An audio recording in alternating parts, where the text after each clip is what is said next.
Support for this program comes from the French Market District, 6 historic blocks of retail and dining in the French Quarter. They offer a variety of shopping and dining experiences, complete with live music and local produce, artwork, jewelry, and gifts, open daily. Find special event and parking information at frenchmarket.org.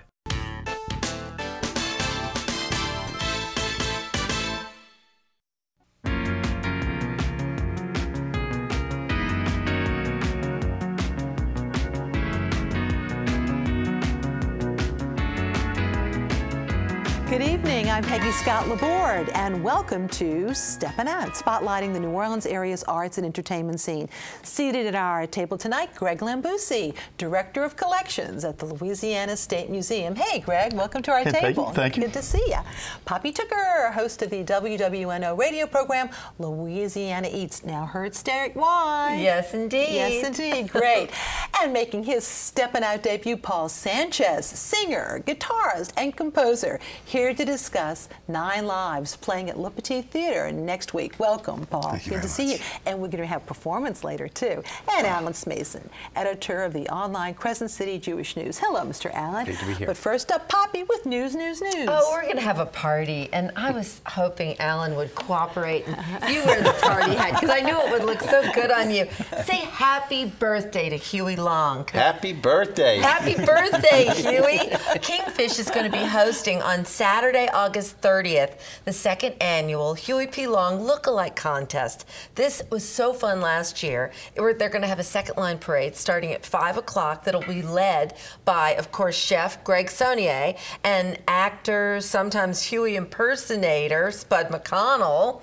And then there's going to be a judging contest. Everybody is encouraged to wear seersucker or white linen. Absolutely. Chris McMillan is going to be making Ramus Gin Fizzes, which, of course, was the Kingfish's very favorite cocktail. He used to travel with a bartender. And Huey Long's granddaughter right there. Pretty cool. Look at that. Ooh. It's going to be a big time. So Chef Saunier will be serving Lil Eats, authentic Cajun menu bites until 6:30. There's a happy hour that starts at 7. It's birthday cake, and of course, it's free. And the lucky winner of the Look-alike contest gets a free dinner once a month at Kingfish. Oh, that's so what a it's good really prize. worth your while Yeah. to just get your Huey look on. And if you're worrying about what to give Mr. Long, and you can take the hat off, darling. But if you're worried about buying a gift for him, Alan, I would say look no further than Koshan Butcher.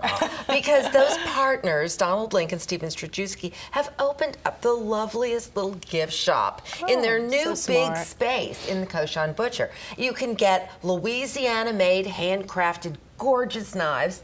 That's what I want, somebody shopping for me. Enamelware, jars of pickled and preserved local seasonal yummies. It's just amazing. And a lot of these gifts are very manly. So it's a perfect place to shop and eat while you're shopping for that hard to buy for man in your life or Huey Long. Whatever you're shopping for. And then speaking of one of my favorite men, just over a month ago, Galliano led the first ever New Orleans cocktail flash mob during Tales of the Cocktail. It was the wildest thing I ever saw. There were hundreds of people.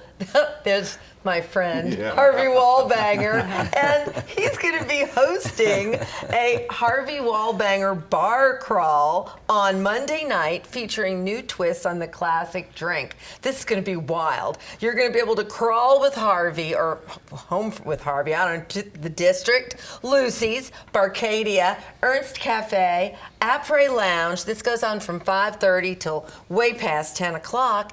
And if you come in your favorite 1970s outfit, the drinks are on Harvey all night. So all I can say is get your disco on, baby, and get out Monday night with Harvey Wallbanger. You had me at Harvey. It's going to be fun. And did you want to talk about Bites of Bywater, too? Thank you. Oh, my God. I get so excited about Harvey. Really, I'm hear just about picturing Bywater, baby. too. Yeah, Bites of Bywater. Thanks, Peg. It's a dish crawl, and it's a little bit earlier than I talk about these sort of things, but it's going to sell out so quick. This is $55, only 25 tickets each night, Tuesday, September 23rd, and Wednesday, September 24th. It's fabulous Bywater restaurants that I've talked about. I can't reveal what they are yet. You don't find that out until 2 nights before the event. You start with appetizers at the first location. You end with dessert.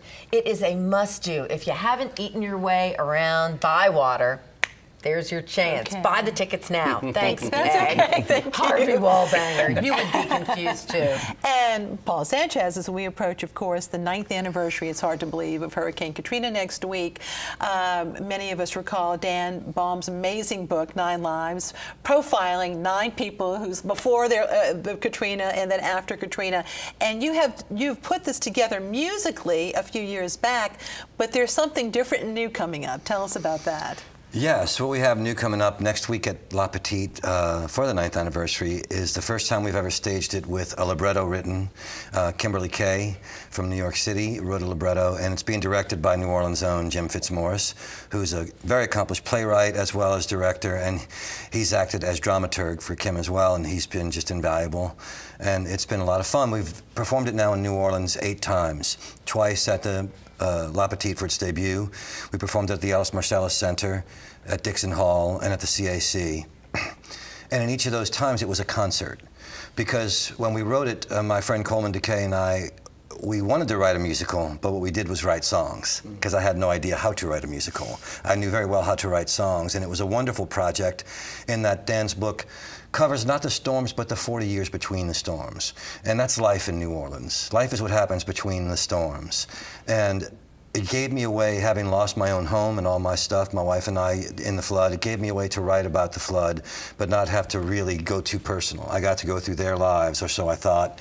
But when the songs were finished, I realized it was mine, too. Now, you have quite the cast. Brian Batt, Michael Cerveris, who was at our table just a few weeks ago talking about it, too. He's been involved from the beginning, almost, huh? Yes, it's kind of an embarrassing story. Michael was in town to film a movie called Cirque du Freak, and it was his first trip to New Orleans, and somebody on the crew sent him to see me because they thought he might dig it. And they told me he was coming, and so I said, to the audience that night, I said, there's a young actor here from New York who I hear likes to sing. And would you like to get up and sing? And so he got up and he said, well, I don't really do that normally. And I said, well, do you write songs? And he said, yeah. I said, well, play one. And he got up and he said to Shamar Allen, who was playing with me, I don't know the names of the chords of my own songs. And Shamar went, you play, I'll blow.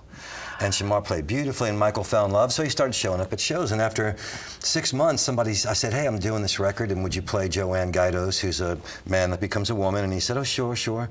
And I called a friend in New York. I said, hey, Michael Cerveris is going to be in my record. He's a young actor down here working. And he went, Sanchez, I've known you 20 years. You're an idiot. It's called Google. Look him up. So I found out he was a Tony Award-winning singer, actor. And I said to him, Michael, I'm so embarrassed. I've been introducing you for 6 months as a young actor from New York who likes to sing. Why didn't you tell me? And he said, well, for starters, you kept saying I was young and I'm your age. I wasn't going to stop that. Well, now set up this song, which we're going to hear, which you're performing. Okay. In the musical, I play Dr. Frank Mignard, our recently retired coroner of 40 years. In this moment, Frank is not coroner yet. It's 1967. He is the most successful gynecologist in the city of New Orleans.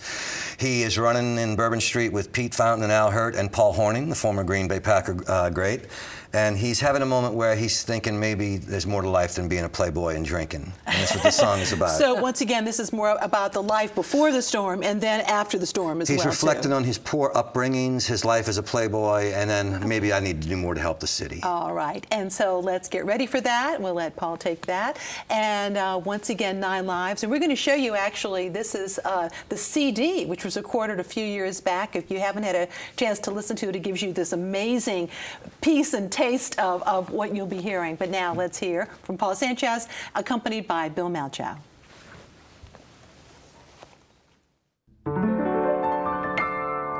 Mama bought me a second-hand horn.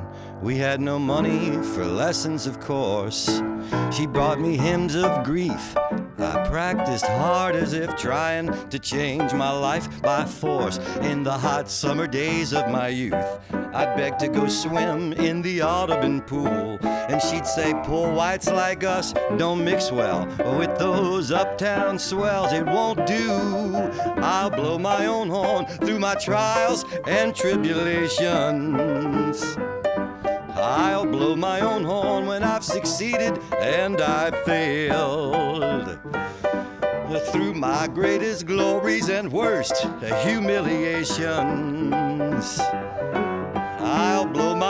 horn till I'm cold, stiff, dead, and pale. I find that success is a breeze when you're wonderful as me. I got my PhD in gynecology. I got girls as far as the eye can see. On Bourbon Street, I'm Dr. Jazz. They dig the way I toss my cash. I live in a palace my wife picked out, but I really go there just to crash. I'll blow my own horn through my trials and tribulations. I'll blow my own horn when I've succeeded and I've failed. Through my greatest glories and worst humiliations, I'll blow my own horn till I'm cold, stiff, dead, and pale. And from time to time, a darkness gets the best of me, and I find myself berating my sweet Emily. Once, just because she changed her hair, I screamed at her from up the stairs. Our dinner guests were horrified, and so were we.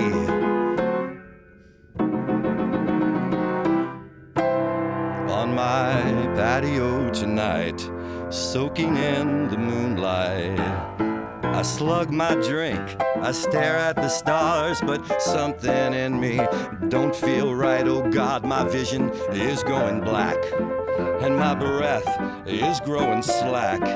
My yacht is sinking in a sea, and I can't escape this trap. I'll blow my own horn, though I've had a few libations. I'll blow my own horn, 'cause it's always worked before. This is not the end, no, my train ain't left the station. I'll blow my own horn till they drag me out the door. I'll blow my own horn till I'm face down on the floor. I'll blow my own horn till there ain't no me no more.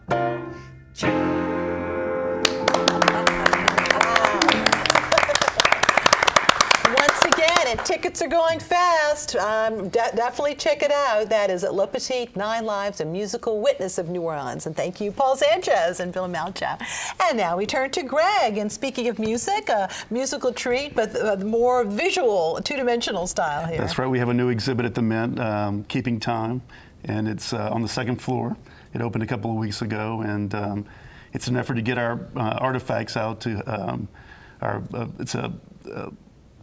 is there a way to? No, you know, the thing is that what people need to realize is that there is this wonderful collection of photos at the Mint. I think that's not as well known as it needs to be, you know. Yeah, and so we want to really point that out. We have about 15,000 still photographs in the collection at the Mint, in our jazz collection, and 15,000? Wait, 15, let's stop for a moment. 15,000 photographs. Yes, just in jazz. So who chose them? We want to show you. Yeah, Mark Sendler, our chief photographer, Karen Leatham, our historian, and Patrick Burns, our curator of exhibits.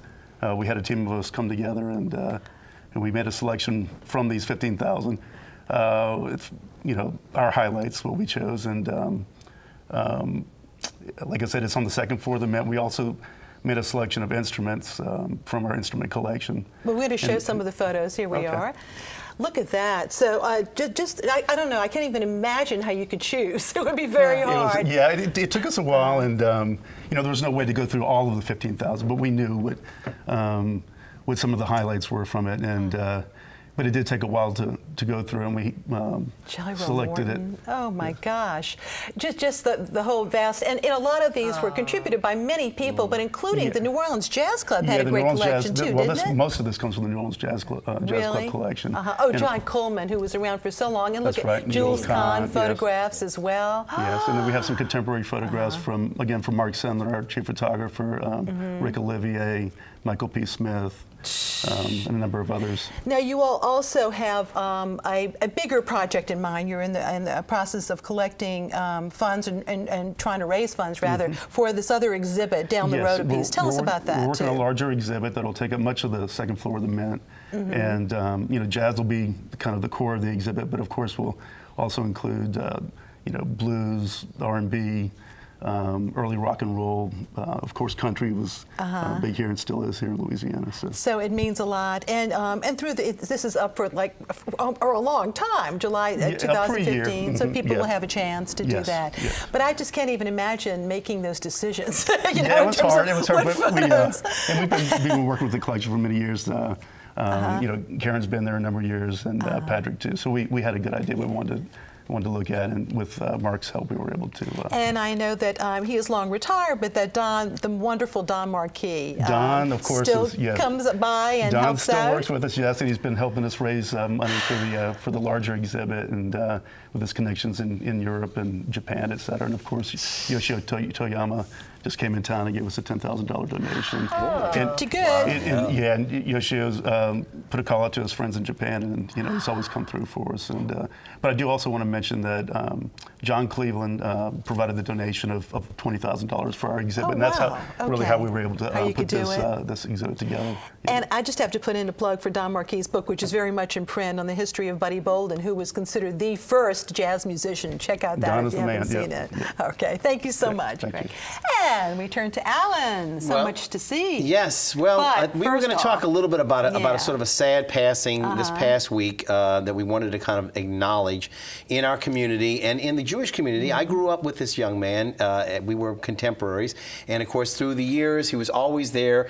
You know, the kind of guy that would always walk into a room and say, "Hey, did you hear this one?" Always told great jokes. None of them really dirty, you know, and always just a smile on his face. And unfortunately, Louis Letterman passed away. He was a great realtor. He was a teacher at one time, and actually was in the Funny 40 Fellows. He was one of the head of the Bone Tone Brass Band, and the Bone Tone Brass Band, foremost. yes. So you know, he loved everything about New Orleans. I mean, you could always see him. I had several pictures I had snapped. I didn't realize of him being at 2 separate poor boy festivals that they did. And you know, it's just amazing. He just loved everything about New Orleans. And I think to be a part of the Funny 40 Fellows was really one of his greatest thrills in life. I have to say that he tried to get me to come in, and I tried my best to make it a couple of those streetcar parties. A fine drummer. Great, and you know what? He just was just so well loved. Class of 71 from Fort Jay, as I was, as is Buddy Bart and several other people I could name. But again, we had a great time. He was also in my high school fraternity and Sigma Alpha Rho. So, you know, basically we're going to miss him, really miss him dearly. So let's go on a little bit. First up, let's just reiterate again, coming up next week is going to be 9 Lives. And again, I have the book that it's based on. Again, those of you who have not read it, I really recommend you pick this up. Dan Baum is a wonderful writer. And again, this is not the same 9 Lives you've seen before. As we were talking about earlier, it's not. It's really more of a true musical now. It's really the songs, et cetera, that were done are now really been honed, libretto, et cetera. And again, hats off to Jim Fitzmaurice for getting this together. It's really going to be one of the most anticipated events that I think I'm looking forward to this year. One of the people came up to me and said, well, why are they not doing a Saturday show? You know, and I said, well, there is a reason behind that. There's only a week before the opening of Vanya and Sonia and Sasha and Spike at Le Petit. And that's going to be something that a lot of people are going to look forward to as well. Now, Le Petit apparently is going to put this on in great fashion. It's a Tony Award winner for Best Comedy, of course, in 1913. It's opening on September the 5th. And those of you who don't know any of the characters, let me just tell you, first off, Martin Covert and Susan Chumate will be playing Sonia and Vanya. Martin, of course, Vanya, and Sonia played by Susan. And their famous sister, Sasha, is going to come onto the scene. Cassie Steck-Worley will be playing her, and she's going to be bringing in her latest boy toy, who'll be Jake Wynn Wilson. So this should be very interesting. It's a little bit of drama, if you will, between the siblings, et cetera, but it is a very well-written piece, and I really recommend you get a chance to see that, to do so. Also coming up is going to be a presentation of One Flew Over the Cuckoo's Nest. We've seen this at least 3 times in New Orleans that I know of, but this one stands, I think, to be one of the ones that's going to be most memorable. I'm really especially looking forward to seeing Alex Martinez-Wallace and Amy Alvarez in the role of Nurse Ratched. Ooh, this will be starting up on September the 4th. For her. Oh, yes. Ooh, I even asked her, not the other day on Facebook, whether or not she's going to wear a wig or what her hairstyle is going to be. I can't wait to find that. But she, of course, will be be playing against Alex, and it's going to be an all-star cast. You know the quality of work we get with the NOLA Project. They do fantastic work. So those of you who have not made plans to see that, that's going to be opening up as well. And again, I'm looking forward to that. Now, also coming up is going to be the season number 7, believe it or not, 7 seasons for the Bayou Playhouse. Perry Martin and his wonderful staff are, you know, way out in the country, but they're doing a great job. The first thing they're going to do is a retooled, we may have remembered this as Katrina Voices or Voices of the Storm. Rob Florence, who has retooled this particular piece, has now made it a real play in which it's not monologues, but all of the monologues come together as characters visiting the mother-in-law lounge. So now it makes a lot more sense. Perry Martin says that it really allows the characters to come alive and to play other characters in the other stories being retold by the other characters. So it should be wonderful. It won Best Overall Play, as I understand it, at the Hollywood Fringe Festival, so it's obviously improved in terms of its acceptance. Might even become a movie, they say, so we'll see. Other plays in the Bayou Playhouse season coming up in November: A Charlie Brown Christmas, again, and then after Mardi Gras, at the end of February, you'll be delighted to another rendition of Harvey. And I'm wondering, it looks to me like Perry Martin may indeed be playing the role of the counterpart to Harvey. Wow. So we'll see exactly what happens. And also, The Miracle Worker. This was, of course, you may remember, the William Gibson play that deals with Helen Keller and Annie Sullivan. It won for Best Play. It won a Tony for Best Actress for Anne Bancroft, and also won an award for Best Director and Best Stage Technician, if you like that as well. Alan, thank you so much. And now it's time, though, for our Artist Spotlight. Tonight we are featuring the work of New Orleans artist Peggy Bishop. And here are her garden totem poles that she calls garden flowers. The tallest stands 4 feet tall. They're made of stoneware, fired in an electric kiln, and are designed to be staked in the ground. You can see these, which are 2 to 3 feet tall, in the garden. And here are a few of her wall hangings, meant to hang inside or out. Bishop has designed the totem poles that can be seen along Bayou St. John, and she is also the newest member of the Rhino Contemporary Craft Company Gallery in Canal Place. Visit rhinocrafts.com to learn more. And visit WYES.org to see our online calendar. You can also see our program on our website. And we have a new YouTube channel, and you can access it through WYES.org. New Orleans Magazine's quiz queen, Julia Street, has a question for us. Last time, Carrie Crockett gave us the name of Andrew Jackson's home in Tennessee and the city that it is near, the Hermitage, Nashville. Now, tonight's question. In honor of the Saints playing the Colts this weekend, what is the biggest game the Saints ever played against the Colts? Where was it played? Email your answers to steppinout@wyes.org. Our prizes: a Louisiana Life magazine subscription, a gift certificate for 2 courtesy of Vianne's Tea House, offering their culinary and gourmet tea experience in Old Mandeville. Tonight we have a T-shirt as worn by WYES production associate Kelsey Schreiber with the message, cereal griller from our friends at wearablevegetables.com. And now our picks. Greg. Let's see, Downriver Festival, Saturday, September 13th at the Menton French Market. All right, coming up. Thank you, Poppy. Next Thursday night, a technology dinner celebrating 300 years of innovation and technology in New Orleans, hosted by the first Spanish governor of Louisiana, Antonio de Yulo, the greatest Spanish scientist. $100, free membership in the Louisiana Economic Development Association goes along with that. Now, Paul, we're going to have a song coming up. Set the context for that and who's performing. For this particular song is going to be sung by Robin Barnes, who's playing the part of Belinda Carr. Robin just won New Orleans, was honored as New Orleans Songbird of the Year by the New Orleans City Council just yesterday. Okay. And the song she is performing, Belinda, is supposed to be 8 years old. She's the only character in the story that doesn't love New Orleans. She's dreaming of going someplace called college she heard about, which means you can get out of New Orleans. Ooh, okay. Alan. 50 years ago, this year, 1964, Fiddler on the Roof premiered on Broadway. It's going to be shown at the Slidell Little Theater starting up this weekend. Hopefully you'll get a chance to see it right off the I-10. Okay, and my pick, socialite Mickey Easterling's legendary hat collection will be auctioned off. That's tomorrow and Sunday, beginning at 10 a.m. at the New Orleans Auction Galleries. That's on Magazine Street, and the front entrance faces Julia. Please visit NewOrleansAuction.com facebook.com/cakebread to see more. And don't miss Culture Collision 6 next Wednesday at the National World War II Museum. The evening of many arts groups coming together. It's free and so is the parking. Visit culturenola.org for more information. And next Friday, tune in to WYES to see When the Beatles Invaded New Orleans, a Steppin' Out special at 7:30 and 11 p.m. Guests include Deacon John, Beatles historian Bruce Spicer, retired WTIX radio DJ Bob Walker, and WYES's own Marcia Cavanaugh. And don't forget, you can support WYES by attending the Fab Four concert honoring the Beatles. Visit to Tad Gormley Stadium in City Park 50 years ago to the date. Go to WYES.org for more information. And now let's hear Robin and more of 9 Lives. Good night.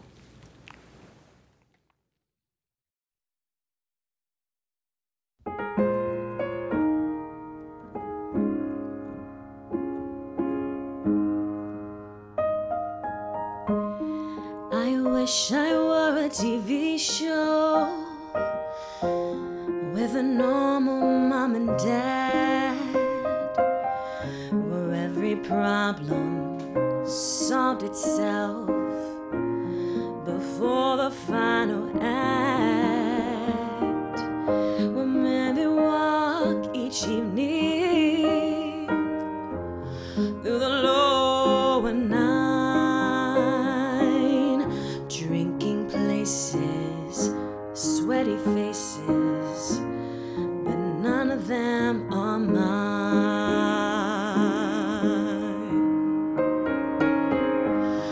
I wish it was tomorrow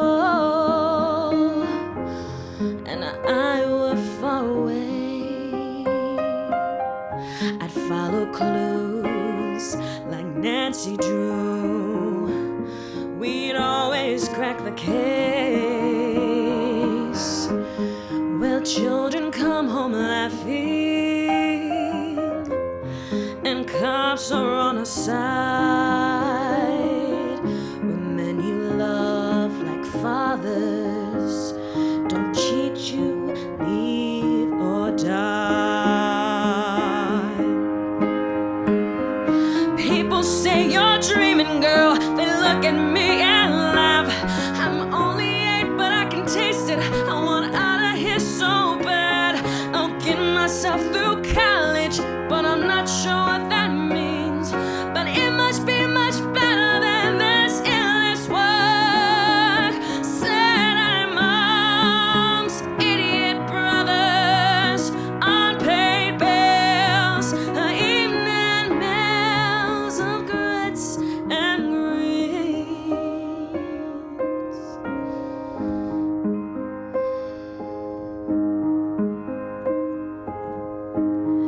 I wish the world were different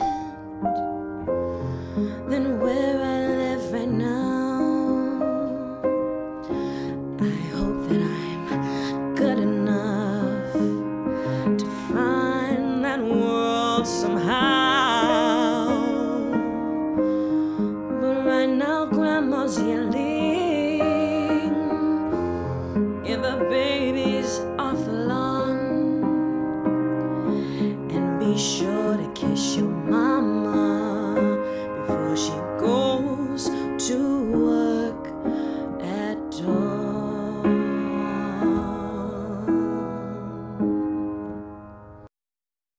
Support for this program comes from the French Market District, 6 historic blocks of retail and dining in the French Quarter. They offer a variety of shopping and dining experiences, complete with live music and local produce, artwork, jewelry, and gifts, open daily. Find special event and parking information at frenchmarket.org.